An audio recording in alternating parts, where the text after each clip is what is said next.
Bismillahirrahmanirrahim. Assalamu alaikum dear student. Welcome to my YouTube channel. This is Mushtaq Ahmad.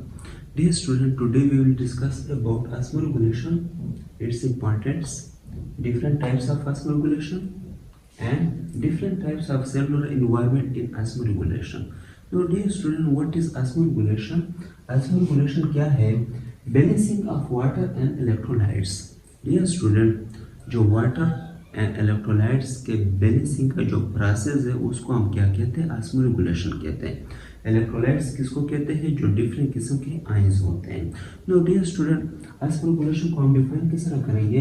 A type of homeostasis in which water and ions concentration is maintained in the cell and intercellular environment. Dear student, osmoregulation क्या है? ये type है, एक किस्म है किसकी? Homeostasis की। Homeostasis क्या है? डियर स्टूडेंट, होमियोस्टेसिस वो प्रोसेस है जिसके थ्रू लिविंग ऑर्गेनिज्म अपने बॉडी के इंटरनल इन्वायरमेंट को कांस्टेंट रखती है। क्लियर? इसके ऊपर ऑलरेडी मैंने लेक्चर अपलोड किया हुआ है, उसका लिंक मैं डिस्क्रिप्शन में दे दूंगा, तो वहाँ से आप देख सकते हैं। नो डियर स्टूडेंट, अब हम आगे की बात करते हैं। In which water and ions concentration is maintain, जिसमें वाटर और आयंस की कंसंट्रेशन जो है वो मेंटेन रहती है। Clear? In the cell and intercellular fluid, यानी कि inside of cell and outside of cell, दोनों साइड पे जो वाटर एंड आयन की कंसंट्रेशन है वो मेंटेन रहती है। फॉर एग्जांपल डियर स्टूडेंट, ये क्या है? एक सेल है। क्लियर? तो सेल के अंदर जो वाटर है और आयंस है। क्लियर? और इसी तरह जो सेल से बाहर वाटर और आयंस है, तो इन दोनों की कंसंट्रेशन जो है वो सेम रहती है। क्लियर? यानी इन दोनों की जो कंसंट्रेशन है ये प्रोसेस इनको मेंटेन रखती है, बैलेंस रखती है, इनसाइड भी और आउटसाइड भी। क्लियर? ये क्या है? सेल है। तो डियर स्टूडेंट, अब हम इसके इंपॉर्टेंस की बात करते हैं। तो इसमें जो सबसे पहला इंपॉर्टेंट है वो क्या है? Biochemical reactions. बायोकेमिकल रिएक्शंस कौन से रिएक्शंस होते हैं? वो रिएक्शंस होते हैं जो लिविंग बॉडी में होते हैं। क्लियर? लिविंग सेल में होते हैं। उन रिएक्शन को हम बायोकेमिकल रिएक्शन कहते हैं। नो डियर स्टूडेंट, जिस तरह आप सब जानते हैं कि जब रिएक्शंस होती है तो उनको मीडियम की ज़रूरत होती है। क्लियर? जब रिएक्शंस होती है तो उसको मीडियम की ज़रूरत होती है। क्लियर? रिएक्शन जो होती है वो एक खास मीडियम में होती है। क्लियर? और ये मीडियम कौन प्रोवाइड करता है? ये वाटर प्रोवाइड करता है। जिस तरह आप सब जानते हैं कि हमारे बॉडी में 70% वाटर होता है। क्लियर? तो ये वाटर जो है ये मीडियम प्रोवाइड करता है बायोकेमिकल रिएक्शंस के लिए। अब यहाँ पर अगर वाटर का बैलेंस सही नहीं है, यानी कि बराबर नहीं है, क्लियर, वाटर जो है वो कम या ज़्यादा है, तो जिसकी वजह से वो केमिकल रिएक्शंस को प्रॉपर मीडियम प्रोवाइड नहीं कर सकेगा। क्लियर? तो अब जब प्रॉपर मीडियम नहीं होगा केमिकल रिएक्शंस के लिए, केमिकल रिएक्शन जो है वो परफॉर्म नहीं होंगे। अब जब केमिकल रिएक्शन परफॉर्म नहीं होंगे तो हमारे बॉडी में एनर्जी प्रोड्यूस नहीं होगी। क्लियर? जो एनर्जी है इसकी प्रोडक्शन ही होगी, यानी कि जो रिस्पायरेशन का प्रोसेस है उसमें केमिकल रिएक्शंस होते हैं। अब जब प्रॉपर इन्वायरमेंट, प्रॉपर मीडियम नहीं होगा तो उस टाइम पे रिएक्शन सही नहीं होंगे। जब रिएक्शन प्रॉपर नहीं होंगे तो एनर्जी की प्रोडक्शन सेल में नहीं होगी, जिसकी वजह से जो हमारा सेल है बॉडी का वो सर्वाइव नहीं कर सकेगा। इसके अलावा हम बात करते हैं नर्व फंक्शन की। तो नर्व फंक्शन जो है, जिस तरह आप सब जानते हैं कि हमारे बॉडी में जो ब्रेन है वो पूरी बॉडी में सिग्नल भेजता है थ्रू नर्व्स। क्लियर? जो न्यूरॉन्स होते हैं वो सिग्नल की ट्रांसपोर्टेशन करते हैं from brain to all body, और इसी तरह बॉडी से वापस भी जो सिग्नल आते हैं ब्रेन में वो भी नर्व्स के थ्रू आते हैं। अब डियर स्टूडेंट, ये जो नर्व्स में सिग्नल जाते हैं तो ये एक खास आयंस के थ्रू जाते हैं। For example potassium, calcium, sodium etcetera. Now dear student, अब यहाँ पर इन आयंस का अगर बैलेंस सही ना हो, क्लियर, यानी बैलेंस कम या ज़्यादा हो, तो ये सिग्नल जो है ये प्रॉपरली जनरेट नहीं होंगे, सही है। जब सिग्नल नहीं होंगे प्रॉपर, यानी आयंस के कम या ज्यादा होने से जब सिग्नल पे इफेक्ट होगा तो वो सिग्नल जो है वो प्रॉपरली मूव नहीं करेंगे हमारे बॉडी में, क्लियर। जब सिग्नल प्रॉपर नहीं जाएंगे तो हमारे बॉडी में प्रॉपर फंक्शंस नहीं होंगे, क्लियर। अब फॉर एग्जांपल आपको कोई चोट लगती है, ब्रेन को किस तरह पता चलता है? नो डियर स्टूडेंट, वो चोट जो है उसकी वजह से सिग्नल प्रोड्यूस होते हैं किसमें? नर्व्स में, क्लियर। और वो नर्व्स जो है वो सिग्नल पहुंचाते हैं किसको? ब्रेन को।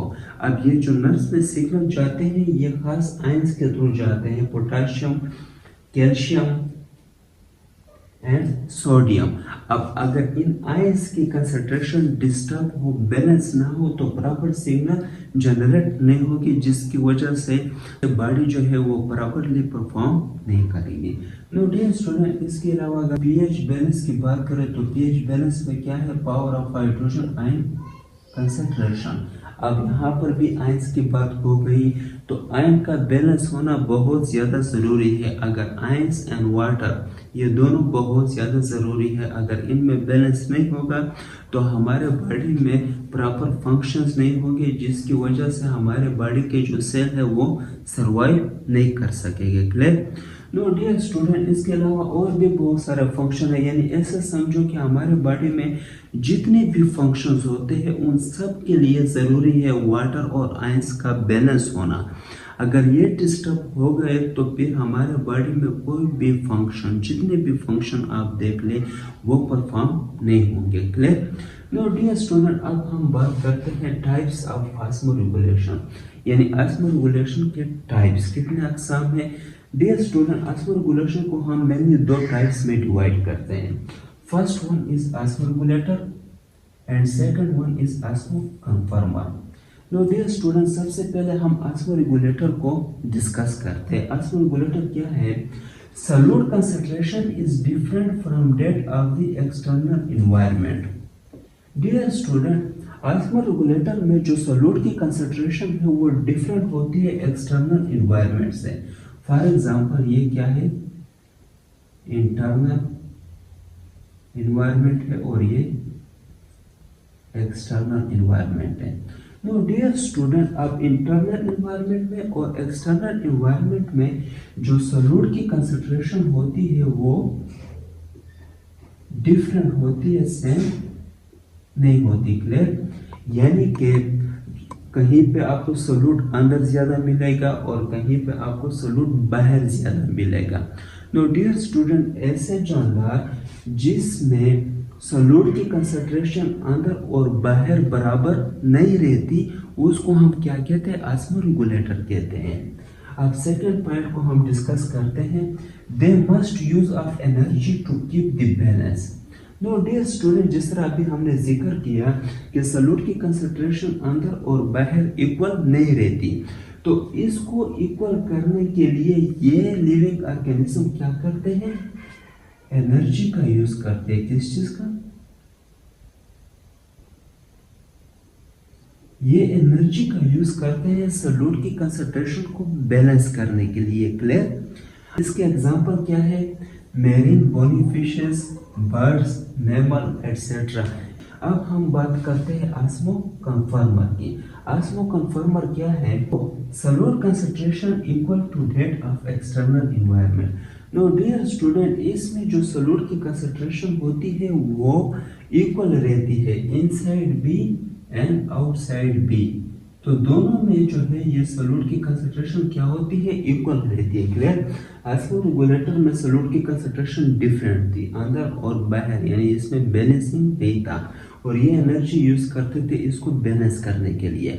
बट ऑस्मोकन्फर्मर जो है इसमें सॉल्यूट की कंसंट्रेशन इक्वल रहती है to that of external environment, यानी अंदर और बाहर जो है वो सॉल्यूट की कंसंट्रेशन इक्वल रहती है। Next, they do not use of energy. ये एनर्जी का यूज नहीं करते। जिस तरह ऑस्मोरेगुलेटर क्या करते थे? एनर्जी का यूज करते थे, तो ये एनर्जी का यूज नहीं करते। नो डियर स्टूडेंट, आपने सिंपल एमसीक्यूज के लिए या शॉर्ट क्वेश्चन के लिए ये याद रखना है, कि ऑस्मो रेगुलेटर और ऑस्मो कन्फर्मर ये दोनों जो है एक दूसरे के अपोजिट है, यानी आपने जो इसके पॉइंट लिखने हैं तो ऑस्मो कन्फर्मर में आपने बिल्कुल इसके अपोजिट लिखने हैं, क्वेश्चन में भी या एमसीक्यूज में भी।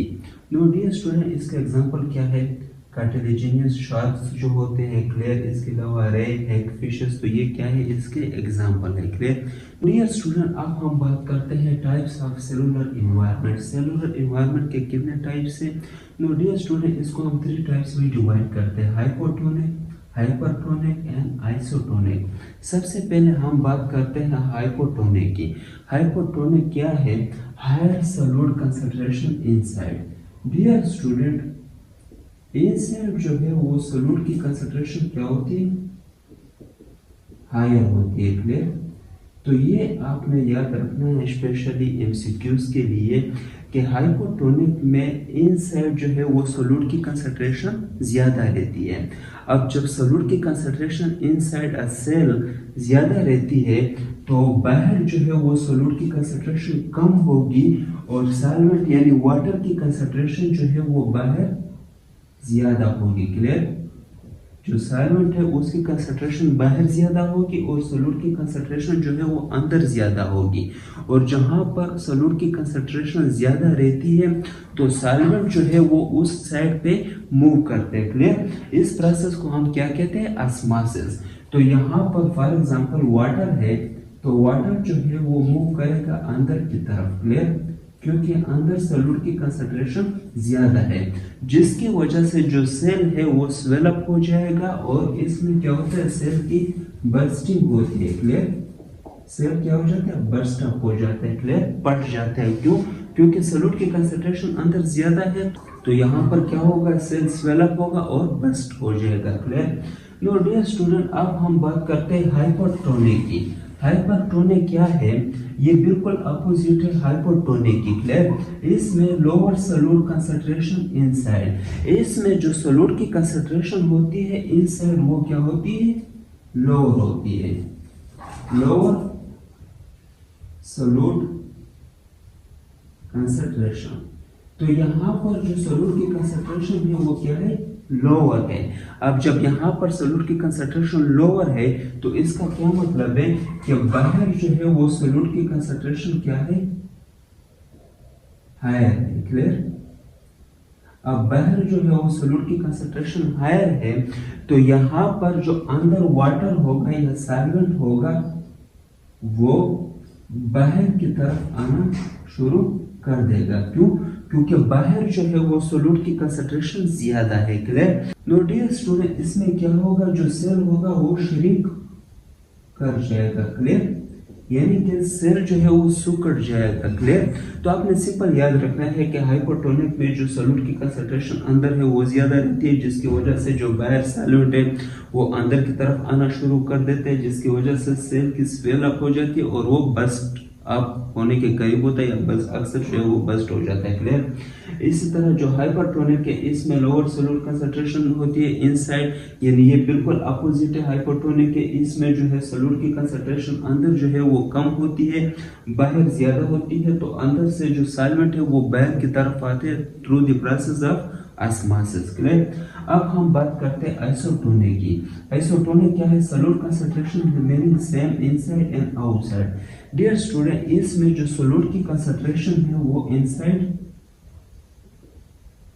आउटसाइड एंड इनसाइड ये क्या रहती है? इक्वल रहती है, क्लियर, बराबर रहती है, क्लियर।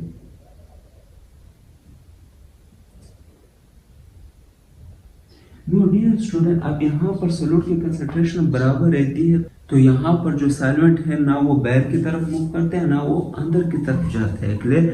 तो यहाँ पर सॉल्यूट की कंसंट्रेशन क्या होती है? बराबर होती है। नो डियर स्टूडेंट, जो हाइपोटोनिक इन्वायरमेंट है और हाइपरटोनिक इन्वायरमेंट है ये दोनों इन्वायरमेंट किस में होते हैं? ऑस्मो रेगुलेटर में होते हैं। क्यों? क्योंकि इसमें जिस तरह हमने बात की कि यहाँ पर सॉल्यूट की कंसंट्रेशन डिफरेंट रहती है तो इन दोनों में आपको नजर आ रहा है कि सॉल्यूट की कंसंट्रेशन क्या है? डिफरेंट है, क्लियर। और आइसोटोनिक जो है वो किस में आते हैं? ऑस्मो कन्फर्मर में आते हैं। यहाँ पर हमने बात की आस्मो कन्फर्मर में सॉल्यूट की कंसंट्रेशन इक्वल रहती है, एक्सटर्नल बी और इंटरनल बी, यानी दोनों साइड से इक्वल रहती है। और यहाँ पर आइसोटोनिक में आपको नजर आ रहा होगा कि सॉल्यूट की कंसंट्रेशन क्या है, remaining same inside and outside. तो यहाँ पर जो सॉल्यूट की कंसंट्रेशन है वो सेम रहती है, inside B and outside B. तो डियर स्टूडेंट, मुझे उम्मीद है कि सबको समझ आ गया होगा।